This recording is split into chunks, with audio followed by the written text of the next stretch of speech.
Good morning, everyone. Welcome to Accuracy in America. I'm your host, Don Irvine, joined by my co-host, Brian McNichol. Good morning. Hello, deplorables, dregs, despicables, chumps, Neanderthals, semi-fascists, maggots, weirdos, and of course those dog-faced pony soldiers. Yeah, that's actually a good idea. All right, hold on here.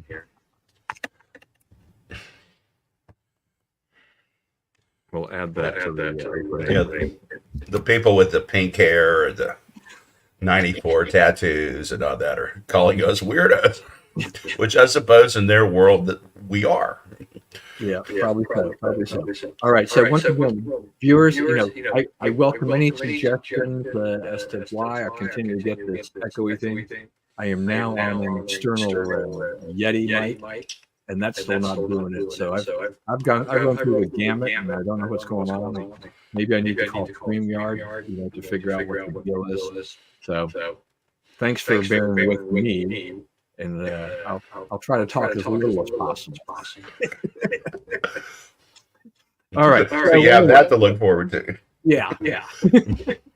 They may be thankful for that. All right, so before we get into the politics in the U.S., we've got some international things going on here. First we have this strike that killed this Hamas leader in Iran, and that follows the Hezbollah leader in Beirut. Now, Israel took credit for the Beirut attack, but no one has claimed credit for the attack in Iran. As I read currently, and it does, kind of amp up the pressure, or just the whole makes the whole Middle East situation more of a powder keg, I guess. Yeah, yes and no. I mean, I don't think it, unless it erupts into full on World War III, I don't know how it could be a lot hotter than it is right now.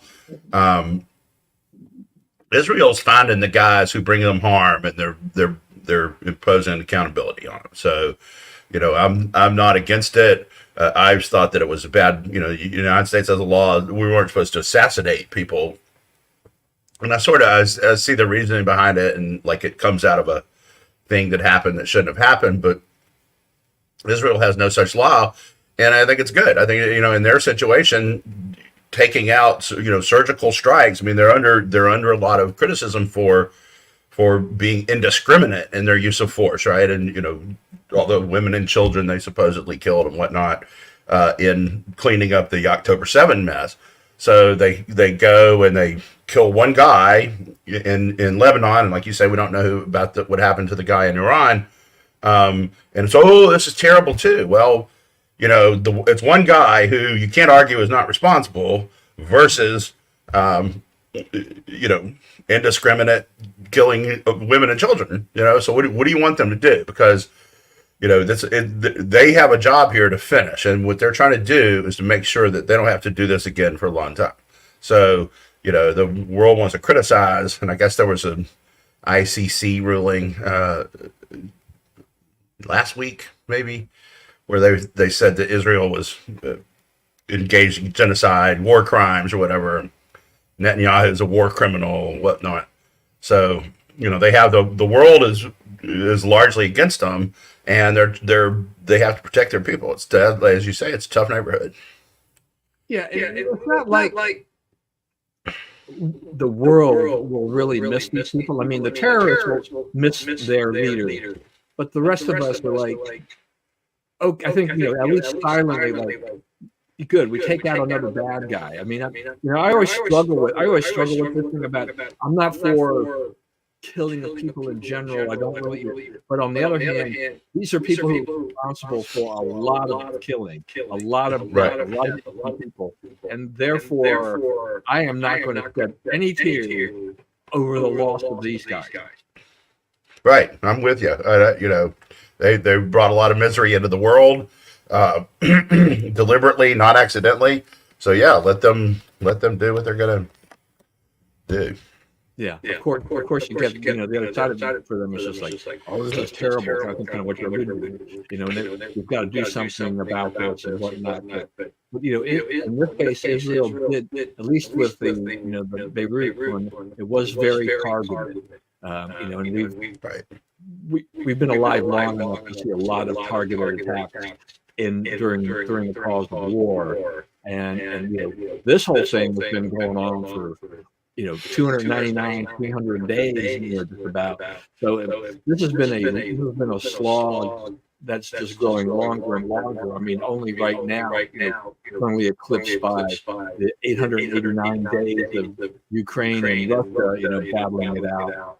So we've got a lot of turmoil in the world, and we've got such a great leader, on our side, has done such a great job in handling a lot of it. But there's a lot of things going on here that we're not used to having this much going on at the same time. I think. Right, there's a ton of money, and what's happening is, you said we weren't talking about the U.S. yet. But what's happening is absence of U.S. leadership, right? When Trump was in charge, say what you will, but the Middle East was quiet. Putin wasn't attacking his neighbors.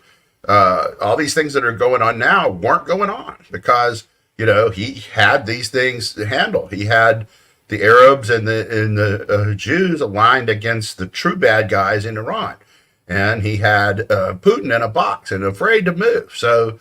You have these things, now going on because the U.S. is viewed as under weak leadership, and it's time for all the bad guys to run out and play because the consequences, Trump gets back in, the consequences will be a lot different and a lot more severe and stark and immediate. Yeah. All right. So we'll probably address this a little bit more as we get more into the Harris Trump things and stuff like which we're going to spend a lot of time on today. But we also have another. We had an election in Venezuela, and so Nicolas Maduro won re-election supposedly. There's a lot of controversy about that, which is not unusual considering the situation in Venezuela. I mean, what have we known for decades, really? Hugo Chavez and Nicolas Maduro, and any regimes like this, you have an opposition, somebody who runs and then they get disqualified, or you said you can't run, and all these kinds of things. These are sham elections, if you can even call them elections. But there's a lot of. I mean, what's the situation in Venezuela? I mean, economically, it's horrible, isn't it? Right. Well, so what has happened is, there was exit polls after the election showed that Maduro lost by 33 to 35 points. Right. So there's an analogy in the U.S. that we really need to think about here is, when Biden was in as the Democrat nominee, right, it was the margins of the election were so big, that you cannot lie about it. You cannot say, oh, it's closer than you think. And, when it, you add the votes at 4 a.m, whatever, wing, he's ahead. It's believable, right? It's close enough to where you're like, okay, could be, right? So in the case of Venezuela, it's a 33-point lead. That's not a polling error. That's not, that means the other guy won, right? Maduro lost. So, and everybody knows it. So what happens next? The military for now appears to be supporting him. Okay. That's the thing about this is like, and this is why, they take they want to take your guns. No, we're not giving up the guns. This is why. This is the thing that happens that we're not going to allow to happen. By having guns, right? You're not going to be able to do this in the United States. They talk about, Trump wanted to do a coup or whatever. Trump wanted a closer look at the discrepancies. He wanted investigation and recounts to continue, right? And when they said no, he went home on time. He left early. In fact, he left a couple of days early, got out of their way, let them do what they wanted to do, right? So it's not the same. This is not what Trump was doing, but it is in a lot of ways what the Democrats are doing, right? It's just we're not going to allow the truth. We're going to kill anybody or sideline or jail or anybody that raises any stink about this and says these results don't add up, don't make sense. We are going to go after them. We're going to go punish them. So, there are some analogies to the U.S., but Maduro lost. I mean, it's pretty clear he lost. And, I don't know that the people go back in their cage this time. I think this time they stand their ground because they know they're right. And I don't know, I don't think that you can get your military to shoot the whole country. You can't get them to shoot everybody who thinks Maduro lost. Right? I don't think the military is going to go for that. So I think you're coming close to something where they're going to have to figure this out. Yeah, I was trying to think. I think they got some reaction from neighboring countries about that as well, right? Right. Yeah, that's true. That's what we're part of that. People in the region are part of that. I don't know if you saw that this morning. Chris Murphy, senator from Connecticut, is trying to make the case that we never would have had this election and we never would have had all this happen if Biden hadn't stood up for freedom in Venezuela. Biden, his way of standing up for freedom was he reduced the sanctions that Trump had put on him. Right, he let Maduro out of the bag and let it, and the economy improved and they had more money. And so the theory was, he'll make the crowd happier and the crowd will vote for him. Well, the crowd, did not vote for him. Right, so now you have a situation where we're in even worse shape than we were, and there's another situation that the Biden administration doesn't have a solution for. Yeah, big surprise about that part. All right, so that kind of leads us into coming back. I think I just before I was going to say, I think 20 years from now, 50 years from now, scholars who look back on the foreign policy of this decade will conclude that the Biden people were children playing in sandboxes. That it was that bad. Yeah, I mean, I don't agree with that. I mean, this is, we've suffered through what, 3.5 years. It's been terrible overall. One catastrophe after another, one self-inflicted wound after another. Our influence in the world has never been lower. The dollar is not this currency anymore. Our sanctions mean nothing because everyone defies them. We've been cleaved of leadership of Europe, right? We don't have a leadership role really in Europe anymore. They'll take our money, but, are you really going to stand in there and are we really going to work together on stuff? That's not really what's happening, right? Yeah, absolutely. All right, so turning our attention back to us here in the U.S. So we spent last week, talking really solely about this, kind of monumental shift in the election with Biden dropping out, Harris, now going to be the presumptive nominee, and all the things that go with it. So, so now we're in kind of week number 2. Yeah, that's right. Yeah, so now we're in week number 2 and watching this all develop.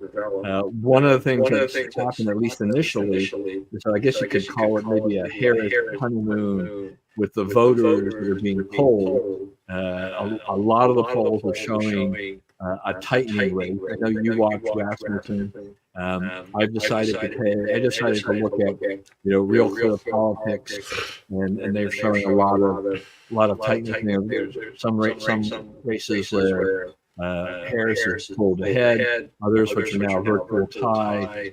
I don't see that necessarily as holding up. We've got 96 days left to go. That's not a lot of time, but still a lot of time. And Harris hasn't really said a whole lot to this point in time. He doesn't have a VP pick yet. She is kind of out there on the stump.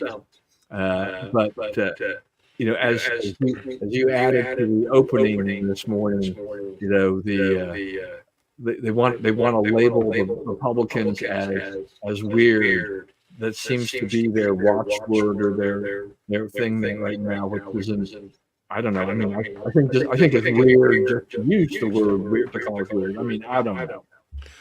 Right, well, school kid taunt, right, which is the level that they communicate at. I don't see how the people with we're not the people with the blue hair and the 94 tattoos and all that kind of stuff, right? That's them. That's not us. So, I think it's sort of reflective of the thing. It's also who profile for me the voter who changes their mind because the Democrats called the Republicans weird. I don't really know who that voter is, right? I don't really see. One of the things that's happening now, and I think it explains all these numbers, is there were a lot of Democrats who had said, okay, we're not going to win. This is terrible. Biden's terrible. And it's kind of a lost cause. And they sort of given up hope, right? So Harris comes along and the Democrats are like, okay, we have a real candidate now. Let's go. Okay. But independents are not coming their way. Republicans are certainly not coming their way. So they were behind and now they're still behind. And it's not, there's some tightening, and like you see these like morning consult polls and so forth where it's D plus 11. I saw one the other day, it was D plus 18. It's like so people understand what that means. The field, they say the field, like everybody is like you're doing Ohio or whatever. I'm just giving an example. And they say the field is the people of Ohio are 24% Democrat, for example. And I'm just pulling out numbers. I don't know what they are.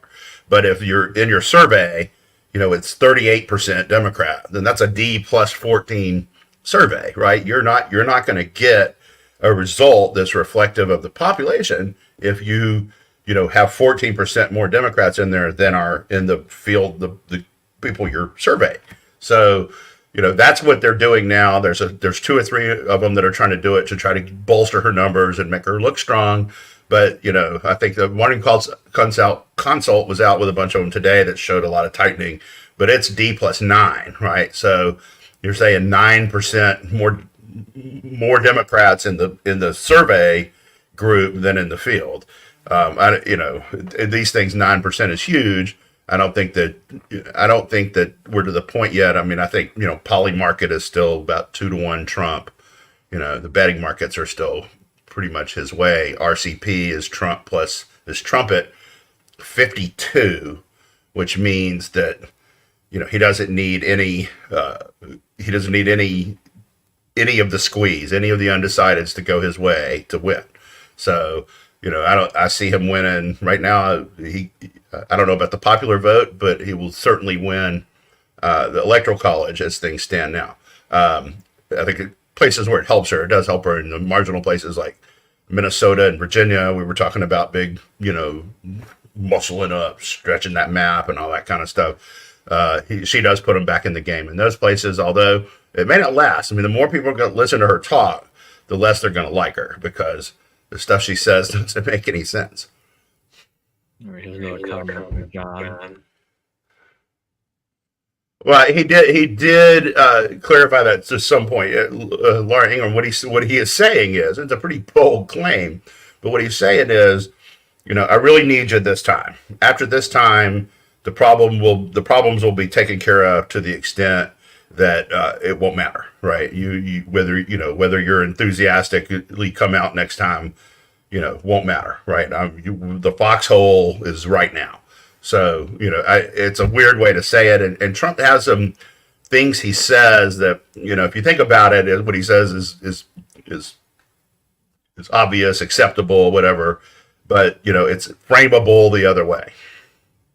Yeah. So he's not going to end elections and all that stuff. None of that's going to happen. Yeah. So my wife watches a lot of different things on YouTube, and she came across the thing, which I think a lot of people have seen, that Musk retweeted this AI generated video of Kamala. And, because Musk did this, it has like 100 million views. And there are a lot of complaints that violated X's or Twitter's standards of doing things. But I always think Twitter kind of the wild west anyway. That it's obvious that it was an AI generated kind of a thing. It's not. Nobody really thought that was believable, but it was pretty darn funny because it is so close to the truth of how Kamala speaks and what she would do. Yeah, I haven't seen it. I've heard about it, but yeah, it's pretty funny. And I guess somebody got into this is illegal, isn't that and the other, and he goes, buddy, parody is not illegal in the United States. Exactly. Come on. Yeah, and when you've got Musk behind you, like him or not, I mean, that can be a very powerful force. I would rather have Musk on my side overall than not on my side overall, because his following is so huge, and people pay so much attention. People pay a lot of attention to what he says, in the end. So he draws a lot of attention. And what is the constituency he represents? Right? Who are the people who are influenced by Musk? Right? Smart people. You see, you go in there, you go, like you say, X is wild west. Musk is an idiot. It's like, bro, and then they'll say he bought this thing for $44 billion. Like, my dream is to buy something for $44 billion one day, because you know what you got to do to buy something for $44 billion? You got to have $44 billion, right? So, yeah, I mean, just good point. Yeah.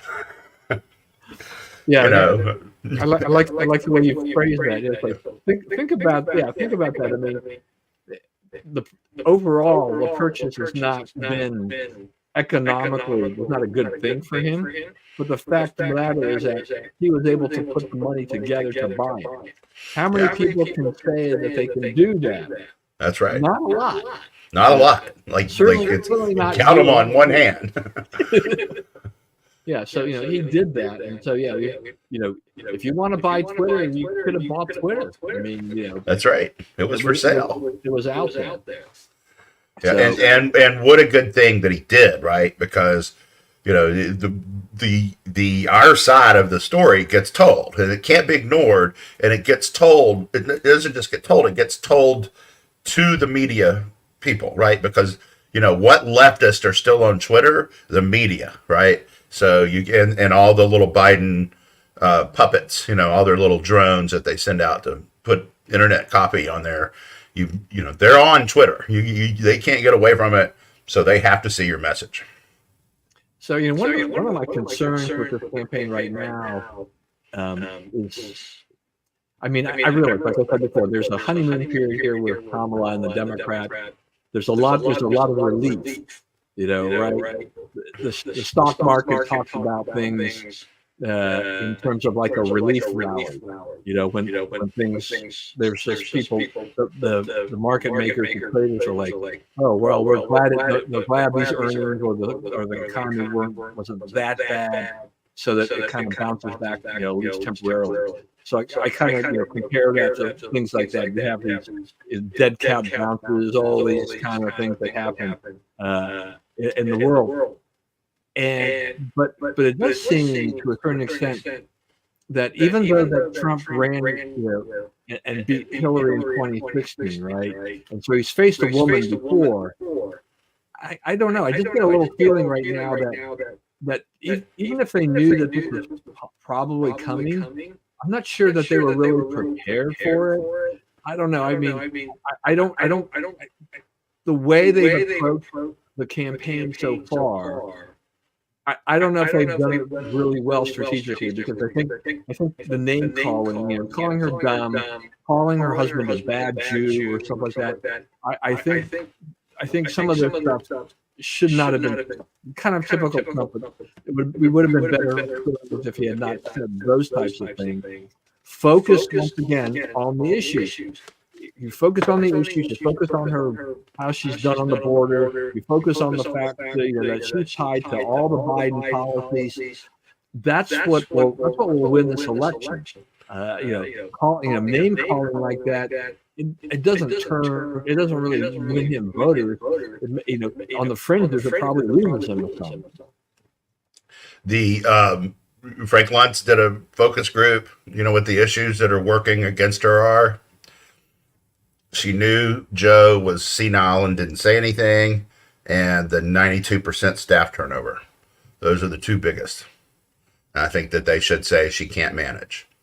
Right. Yeah, and I think there was a campaign ad that talked about the fact that she was part of the grand cover-up, right? Because they have video of her talking about how Joe was of sound mind and body and everything like that, and we all knew he wasn't, and that's why he's not running again now. And the staff turnover, that would be an interesting issue because she was famous for that in terms of the turmoil in her own office about how difficult she is to get along with and how she treats her employees.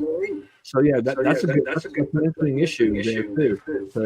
I think the way to talk about it is nobody likes her. Right, I think that is fair. It's better than dumb, right? Because dumb is subjective, right? You can say, okay, she says this and that thing that is dumb, therefore, right? But nobody likes her is pretty easy to prove, right? There's quotes from their Democratic senators out there who said nasty stuff about her. There are staffers starting to come out of the woodwork and go to Trump and say, how can we help you, undermine her? So she made some enemies along the way and she didn't really care. So she's about to hear from them. Same person. Yes and no. Yeah, it's somewhat, and you get the same feeling when she talks, right? That she talks in an obnoxious, condescending manner, right? And not taken seriously by anyone who's a serious person. So, and I think that part is like Hillary. Yeah, I don't know. Hillary. How do you classify the dislike of Hillary? It was to me it was much more universal. We saw her out there. There was a whole lot. She was definitely much more of a public persona, having spent time in the White House, time as Secretary of State. So she had a long-running political career in a sense. She was a U.S. senator. So she had all these things going for her. So there was a lot of dislike built up for her. I mean, Harris. She definitely is that. There's the negatives on her are still pretty big. Vice presidents. Sitting vice presidents really shouldn't have, in my mind, they really shouldn't have, that large, a negative on them. Because in theory, they're not really doing that much, right? They're doing a lot of ceremonial stuff. Why should you hate them for doing the ceremonial stuff? But Harris has built up a pretty large negative appeal. I don't necessarily think it's the same, but there are some things to consider that would be the same. When she talks, I think condescending. There is something I can't quite put my finger on. That when she speaks, I'm just like, it bothers the heck out of me. Yeah. And I want to give her a shot. I mean, in a sense, show me who you are. Yeah. Give me something to latch onto. Yeah. But I don't really see it. It's like one thing you see is like her running away from a lot of her positions. Oh, it was strong on the border. No, you weren't. I am for fracking. No, you weren't. You can see her just like reversing because she knows that a lot of her stuff will not work. And while you see polls sliding toward her in, some of the upper, the blue wall states in the upper, in the north, right? You don't see Pennsylvania because I think they know better than, I think they heard her loud and clear last time. Yeah, I mean, like I said, there is time. There is a time depending on which way you look at it. I expect that, really after the convention, give a little bit that. That's what I was saying. Unlikable. Yeah, I agree with that. Yeah, I think the thing is to talk about that. Like, no one likes her. Yeah. Oh, well, we like her. We're Democrat. Well, You know, I mean, that way you're just like, okay, if you're a wild-eyed leftist, then yeah, she's okay. You know, but I mean, yeah, also, I mean, she's back in it. She's going to be into their, you know, she's going to have to say something about immigration, right? Right. So far, she said nothing about it, right? All she said is, "Oh, it's not as bad as the Trump people say." Okay, but you know, what are you for? You're going to continue what Biden did, or are you going to try something else? Or are you going to loosen the border even more? Um, you know, there's really not a lot of good options for her. She can either repudiate what she's done for 4 years, or she can live with it. And there's really not a lot of, there's not a third choice, I don't think. Yeah, I mean, if it comes out too strongly on the border, then it will be like, well, but you said this and you did this. You know, how do you justify all that? How do you reconcile these different positions? You know, so you know, there's always talk about candidates flip flopping. You know, she is definitely doing a lot of flip flops at this point in time, and she needs to be scrutinized for that, and not just it should not be a coronation for her as a candidate. You know, and somebody who just kind of slides into office, and then the rest of us all pay the price for that. Right, that's right. So, you know, I don't. You know, one of the other things too is that part of this enthusiasm, or whatever you want to call it, the honeymoon period, is that the money continues to roll in. But once again, I think this is money that was on the sidelines. This is part of that relief that it's not Biden. You know, there's a lot of hope in that money that something good will happen with that. I can't imagine that the pace of this continues. Well, I mean, they went out and did some, you know, their gimmicky thing with the, you know, the white women, the white men, the, you know, whatever for Harris dealios, right? First of all, you know, the rest of the country looks at that and says that's pretty divisive, you know. Why do we have a separate one for white dudes and white women and black women and all this stuff? Why would it be, if you're trying to bring us together, why would you sector it off like that, right? You know, and I just think anytime you do that, there's a big sector of the population that rolls their eyes and moves on, right? Because they don't think in those terms.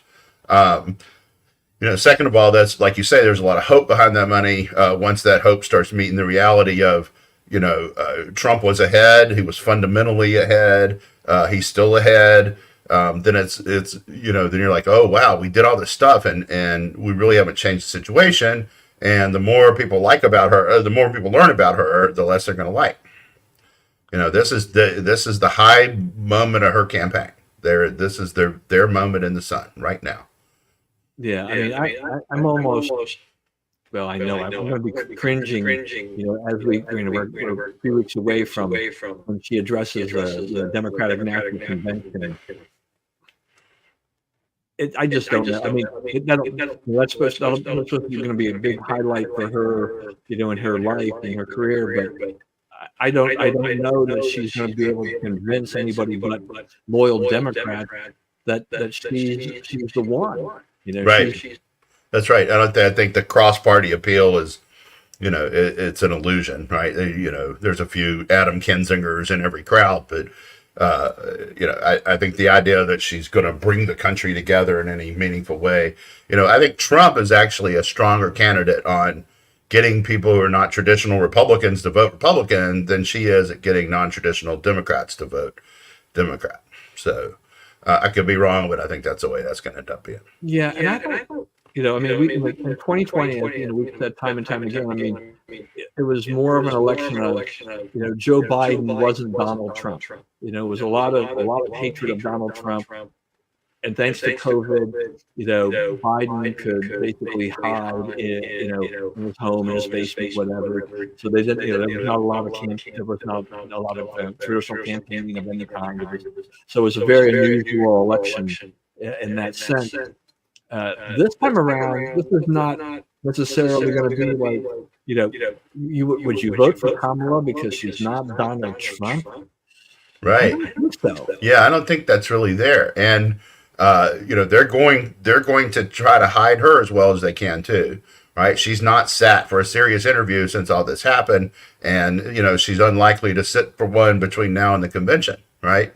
She's she gives, you know, a 20-minute speech every day, and that's her work day. You know, what about this is eventually going to, you know, demand more of her than a 20-minute speech every day, right? I mean, Trump's doing 2 rallies a day. You know, you're going to have to up the pace. Yeah, I mean, we're shifting from Biden, who loses his train of thought, kind of gets into that mumbles phase. We don't know what he's saying, stuff like that, to where, you know, Harris will inevitably, you know, fall back into her kind of word salad kind of things like this, where she'll kind of go in that circular motion. And we're like, she'll be helped some by the fact that, you know, she's got like the best handlers that Democrats can come up with trying to help her now. So, you know, the Biden people were pretty inept, but you know, they've rushed, you know, the Axelrods to the front of the pack now to try to get her on the right track. I was going to say I was going to check in on James Carville. Where's Carville with all this right now? Well, I mean, I think Carville is, you know, I think he sees that she's not necessarily going to beat Trump, right? I think he's sort of sounding that alarm now, and he's saying, you know, if you're going to do it, you're going to have to quit staking out unpopular stuff. Yeah, so that'll be interesting. I think that's also a barometer when we can look at people like Carville, you know, who steeped in this politics for a long time, to see, you know, what he's saying about this. Because I think you know, he tries to remove himself from a lot of the noise and say, hey, you know, this is Trump versus Harris, and they candidates are flawed, but Harris is not the best nominee that the Democrats could have put forth, but the Democrats' bench isn't all that deep in terms of national politics. That's where we're going to go to begin with. So this is, you know, clear the decks for 2028 and hope you don't get slaughtered this time around. Right, and save some down ballot races. Right. I mean, that's really what it comes to. I think is that Harris on the ballot may save some down ballot races, whereas, you know, Biden, you know, I think, you know, they were in big trouble down ballot as well with him. So they may yet be. I mean, I see him. You know, as it gets closer to the election, right? She's going to get seriously covered, and it's that will not redound to her benefit, I don't think. Yeah, you know, and you were mentioning these kind of segmented things. You know, you had this. You know, had some. What was it? Was it Jeff Bridges participated in the actor participated in the white dudes for Harris and stuff like that? And like, why are they doing it? You know, and why do the Democrats do this? Because they are the party of identity politics. Right. This is their thing. And that's another thing that Republicans can kind of highlight too, is that, you know, identity politics is part of the mantra of the Democrats. This is what they do. They are trying to divide us. They are not trying to unite us. Right. Obama said he was going to unite us, and it hasn't happened. It's been their identity politics has driven us further apart than we ever have before. And Trump could probably, you know, he could probably reunite us to an effect, but it isn't Harris that's going to bring us together, because their outward practice of identity politics only continues to drive us further apart. Right. If you notice, what Trump talks about is what he would actually do as president, right? And it's not about, you know, who likes me and how do I get the other people to like me. It's, you know, here are the policies, right? Here's the offering. Here's what you actually get for your money. And, you know, hers is, you know, and it's like that kind of goes back to, you know, calling us weird, right? It's she's trying to build a clique, right? And this is not, you're not going to build a clique that wins a presidential election. It doesn't work that way. You know, one thing she needs to do is, I mean, she needs to shore up the support, you know, among the blacks and the Latinos. Right, who've not moved her direction. You know, there's the early polling that shows that, like, you know, you would think, oh, okay, well, I was thinking about voting for Trump, but now that it's Harris, I will totally change my mind. That's not really happening. Yeah, and that would also be part of identifying. We've got a black woman who must, and you're black. You must vote for the black woman, right? Right. Yeah. Right. That's dumb, and I think people realize that's dumb. Maybe that's what Trump was referring to as dumb. It's just the dumb strategy more than anything else. Yeah. How they're it doesn't they're calling us weirdos together. Talk about look at their side, look at our side. Both sides have odd people. Oh yeah. But, right? I mean, you can't avoid that. But who are the people that are sitting front and center that are supporting the Democrats and then daring to call us weird? I mean, they are the weirdest of the weird. Yeah. Go to their rallies. You want to see some weirdos, right? Yeah. So if you want to call me weird, that's fine. I don't really care. But I don't understand this as a strategy to try to win an election. Is calling the other side weird. That in and of itself is, we want to talk about issues. Talk about, the voters don't care about weird. I don't think, right? Right. I think that, I read this morning, somebody said this is already starting to die down because, the Democrats looked at it and they're like, well, people didn't really like that. It didn't move a lot of people our way. Yeah. So it has come and gone. So we're still waiting to see what Kamala is doing on the vice presidential side. So Rory Cooper. So I was listening to the 538 podcast the other day. I hadn't heard this before, but I hadn't paid a lot of attention to it. So Roy Cooper pronounces his name Cooper. Okay. So he prefers to go by Cooper. But now it doesn't really matter because he doesn't want to be VP anyway. He's about to go by unemployed. Well, he probably, maybe he's looking at things like, I will make more money as a former governor of North Carolina, go into the lobbying world, whatever, consulting world, right? People will hire me, to do that, than join a likely losing ticket, for the national race. Let that be. Right. It may not, and if you think about like the coalition that elected him, right? That's not the coalition that Harris is trying to tap into. That's for sure. Yeah, I mean, she could use more support in North Carolina, right? But where's Cooper's sway or pull beyond that?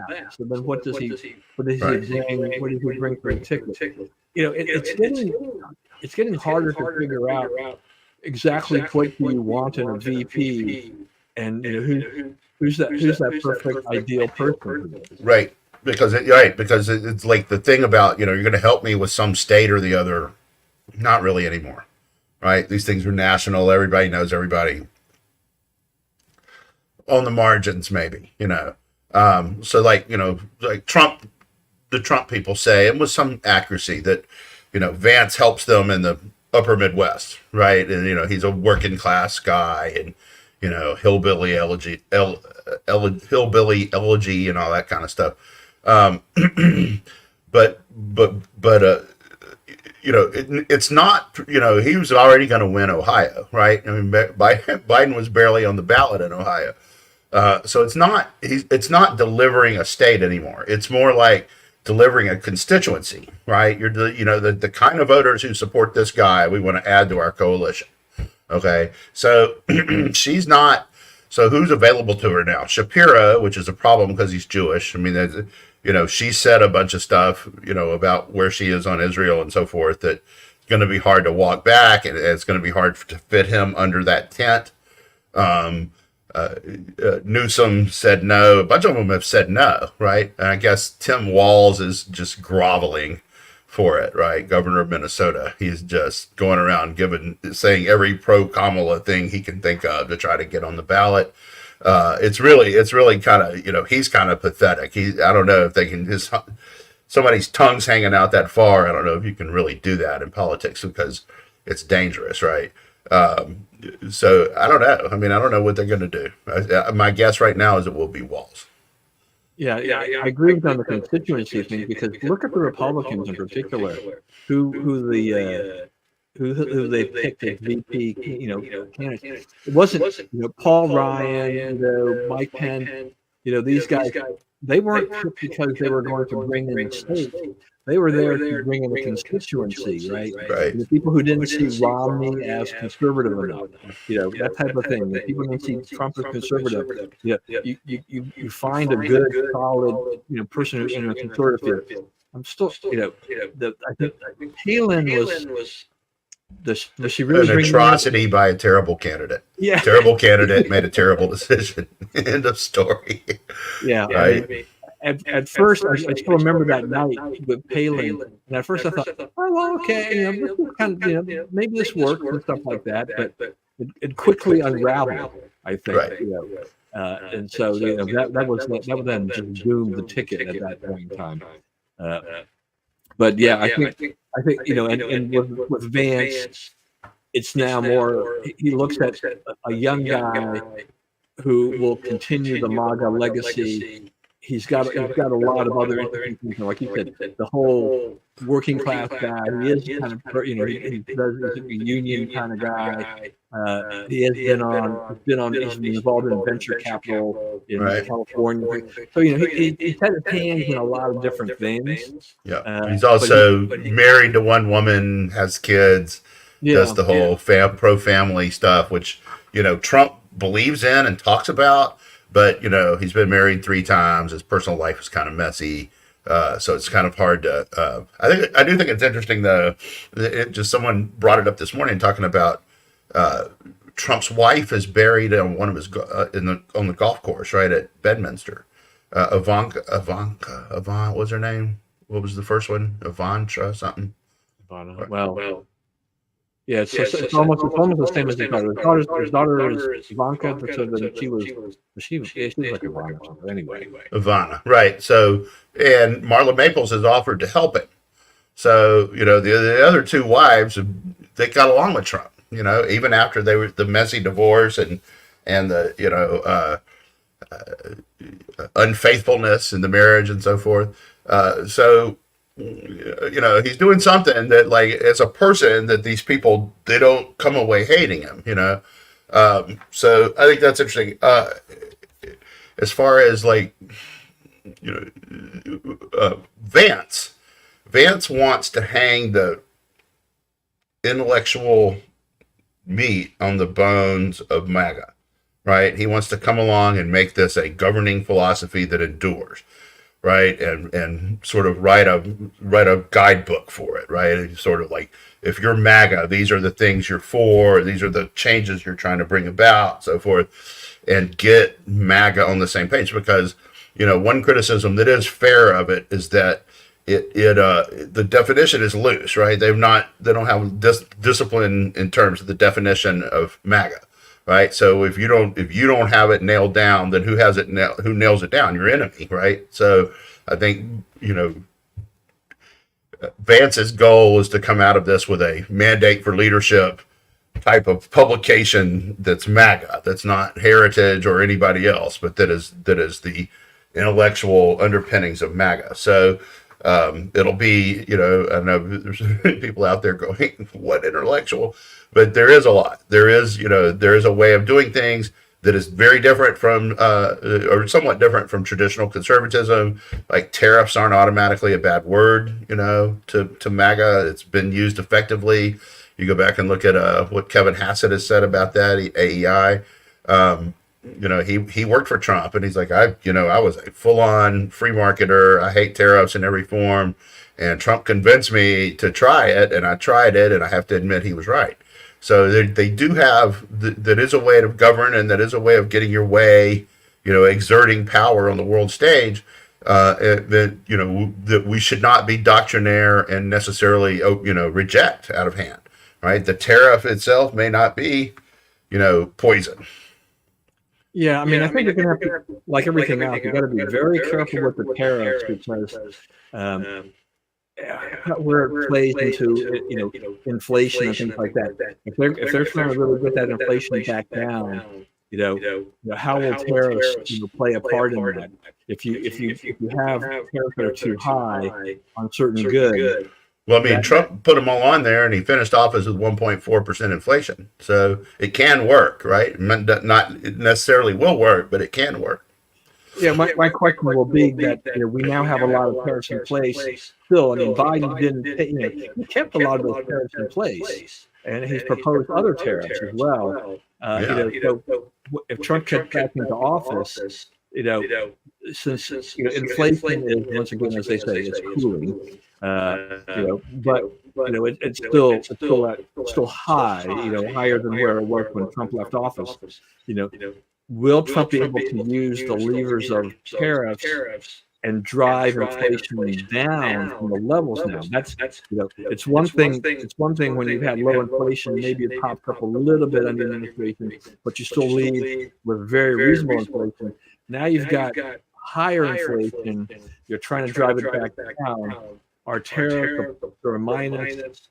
I mean, I think we have to see how that plays out under a Trump administration. I will be very curious with that. I don't really have an idea of how that will work, but we will see. I think we will see shortly probably how this will all be, because people are sick and tired of inflation, and they want to see that number down below 2%. They want to see it back to kind of the Trump years, where they didn't really have to think about it, rather than face all these high costs of everything. I mean, we're seeing the fast food wars, right? I mean, all the fast food chains, for the most part, they've launched one version or another of some kind of value meal, right? McDonald's, they've had their $5 thing. They're going to extend it beyond their initial promotion period. Wendy's has had a $5 meal for a while. Burger King has jumped in, and some of the other ones have been fashioning various things along those lines, because McDonald's, when they announced their earnings the other day, they said,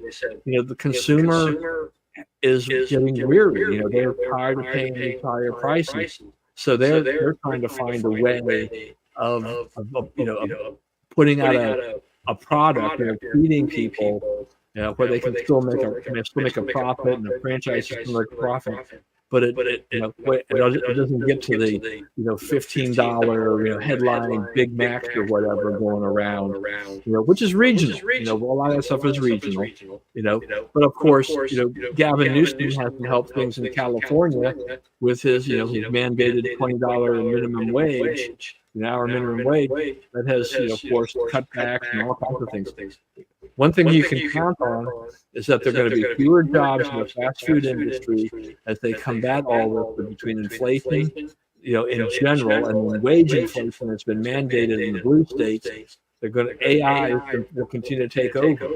I mean, how many fast food places do you walk into now that you can actually order from the counter right away, versus where they try to say order from the kiosk? I mean, I went to Taco Bell for the first time in years, and there was a sign that's like, please use the kiosk, right? Yeah. That's where they want you to go. They don't want you to go to the counter. They're basically saying, go to the kiosk, we'll fill your order. If you have a problem, you come to the counter, we'll send somebody up to the counter eventually. Right. It's like we go to a Sonic out in Manassas when we do basketball out there, and there's no one at the counter. There's a little bell like the hotels, ding, ding, ding, and somebody will come out eventually. I mean, they have no intention of waiting on you at the counter unless they absolutely have to. I love Sonic. Sonic is so much of a throwback. When they have it's great, man. Right? But we don't. You got one in Frederick, right? But there's no, and there's one in Manassas, and those are the closest ones. I mean, it's awful. Yeah. So the only Sonic I've been to two Sonics in my lifetime, right? One in Utah, one in Indiana. There's one not far away from where my daughter lives. So I always, at least when they used to have the promotion, which I assume is gone now, which was the between 4 and 8, or after 8 they had the half price shakes or whatever. I would zip on over there and buy shakes for the kids, grandkids and stuff like that. So absolutely. So all right. Somehow I managed to talk my way out of this program. All right. One quick last thing. Does Trump debate Harris? Yeah, absolutely. Yeah, he will. I mean, it's necessary, and it's very good too, because people think that she knows more about the issues than he does, and they will be disabused of that notion in fantastic fashion on that night. Yeah. So is that going to be the ADP debate, or is he going to look for something else? I mean, I don't know. He'll put, Right. you know. I mean, I think then he said that ABC was terrible or something. Who was terrible? That ABC was terrible. That's one of the reasons for not committing right now. Yeah, but he, you know, something will get worked out. He definitely will want to have his say, and it's untenable politically to not do it. So he'll do it. I kind of wonder whether or not he's going to wait until after she gives her acceptance speech at the DNC convention to see where we're going with that, who's you know, and all these things, and then say, okay, now we're in the last, you know, less than 60 days or whatever the campaign, 50 days, and then let's do it. And everything. By then, once again, I think a lot of things will be baked into the cake, and the debate will not be a high risk proposition for him. So right, but it is for her because she has to show she can do it. I mean, he's already mopped the floor with one Democrat candidate this cycle. Right. That's one more than she's ever won a debate against. All right. Well, let's wrap it up. Finish us off here. Let's see. What else do we have on our list? Where's our list?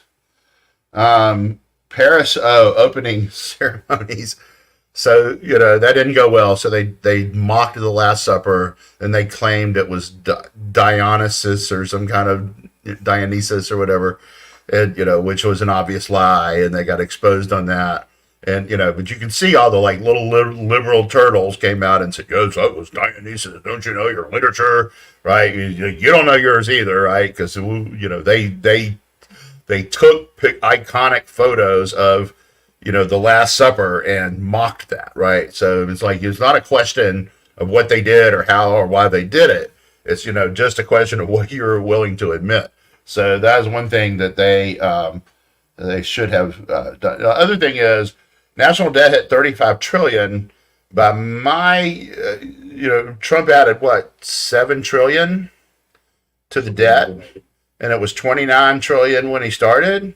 Or it was 20. I'm sorry, it was 27 trillion when he started. So I believe now Biden has added more to the debt than Trump.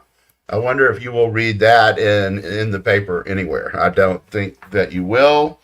What else did we have on here?